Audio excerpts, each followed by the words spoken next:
వైఎస్ఆర్ కాంగ్రెస్ పార్టీకి సంబంధించినటువంటి వాళ్ళ మీద దాడులు చేసినప్పుడు వార్తలు రాయదు ఈనాడు జ్యోతి, తెలుగుదేశం వాళ్ళ మీద వైసీపీ వాళ్ళు దాడులు చేసినప్పుడు రాయదు సాక్షి, దాన్ని రివర్స్లో రాసుకొస్తారు. కాబట్టి ఏది నిజం ఏది అబద్ధం అనే కంటే కూడా ఎవరి భాషలో ఉన్నటువంటి వాళ్ళు, ఏ పార్టీ దురద ఉన్నోళ్ళు ఆ పార్టీ పత్రికలు చదువుకోవాల్సిన రోజు.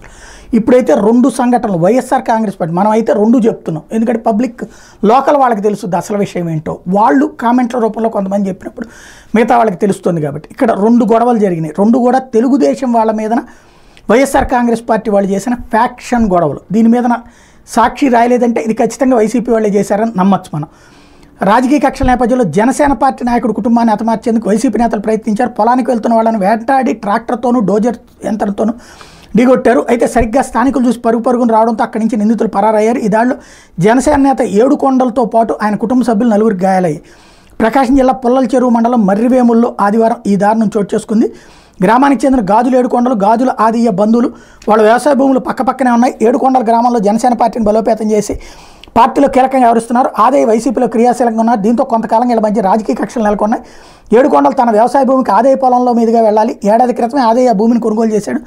అయితే ఉద్దేశపూర్వకంగా ఏడుకొండలతో గొడవ పెట్టుకునేందుకు ఆ భూమి కొనుగోలు చేశారన్న ఆరోపణలు ఉన్నాయి. ఏడుకొండలో ఆయన కుటుంబం పొలానికి వెళ్లే క్రమంలో ఆదాయతో పాటు ఆయన వర్గీయులు తరచూ గొడవ పడుతున్నారు. ఈ నేపథ్యంలో ఆదివారం ఉదయం మిరప నాటేందుకు తమ పొలానికి వెళ్తున్న ఏడుకొండల కుటుంబాన్ని వైసీపీకి చెందిన ఆదాయ వర్గీయులు ట్రాక్టర్ రోజర్ యంత్రంతో ఢీగొట్టారు. వాళ్ళు తప్పించుకునేందుకు ప్రయత్నించిన వాహనాలతో వెంబడించారు.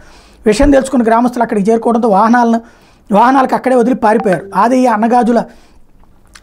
అన్న గాజుల రామయ్య డోజర్, ఆదయ్య కుమారుడు గాజుల వెంకటేశ్వర్లు ట్రాక్టర్ నడిపి తమను తొక్కించి చంపేందుకు ప్రయత్నించారని బాధితులు ఆరోపిస్తున్నారు. ఇది ఒక సంఘటన. మరొక వైపున వైసీపీ మొక్కలు రెచ్చిపోయాయి. పోలీసులు అయితే టీడీపీ నాయకులపై రాడ్లు కొడవళ్లతో విచక్షణారహితంగా దాడి చేసి అనంతపురం జిల్లా బత్తలపల్లి మండలం వెంకటగారిపల్లిలో ఆదివారం ఈ ఘటన చోటు చేసుకుంది. వెంకటగారిపల్లికి చెందిన టీడీపీ నాయకుడు లక్ష్మీనారాయణని వైసీపీ వర్గీయులు శ్రీనివాసులకి మధ్య పశువుల దొడ్డికి సంబంధించిన స్థల వివాదం ఉంది. ఈ నేపథ్యంలో 3 రోజుల క్రితం లక్ష్మీనారాయణ తన వ్యవసాయ బావి వద్దకు వెళ్తుండగా శ్రీనివాసులు దాడి చేశాడు. అదే రోజులు ఫిర్యాదు చేసేందుకు వెళ్ళినా పట్టించుకోలేదని బాధితులు ఊపారు. ఈ నేపథ్యంలో ఆదివారం లక్ష్మీనారాయణ స్థలంలో శుభ్రం చేసేందుకు ఎక్స్కవేటర్ తెప్పించారు. శ్రీనివాసులు అతని తమ్ముడు వైద్య శాఖ ఉద్యోగి అయిన హరి వెంకటరాయుడు, అప్పస్వామి మరికొందరు రాడ్లు కొడవళ్లతో అక్కడికి చేరుకున్నారు.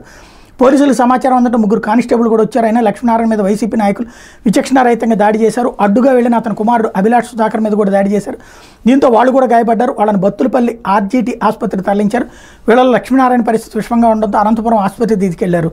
పోలీసులు నిర్లక్ష్యం వల్లే దాడి జరిగిందని టీడీపీ నాయకులు ఆరోపిస్తున్నారు.